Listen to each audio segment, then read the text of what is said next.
সম্মানিত দর্শক এবং শ্রোতাবৃন্দ, আমি যশোরী বাংলাদেশি সেবা পার্টির পক্ষ থেকে আপনাদের সকলকে জানাই সালাম।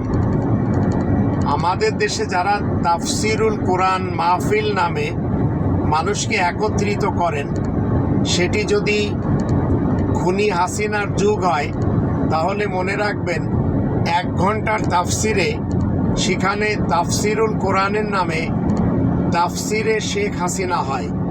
অতীতে যেমন খুনি খালেদার যুগে তাফসিরুল কোরআনের নামে সেখানে তাফসিরে খালেদা জিয়া করা হয়েছে, তদ্রূপ যে বা যারা তাফসিরের মাহফিলে এসে হাসিনা, খালেদা, এরশাদ, জিয়া এবং মুজিব অথবা মুক্তিযোদ্ধা নিয়ে কথা বলবে, মনে রাখবেন এরা সবাই ইসলামের শত্রু, কোরআনের শত্রু।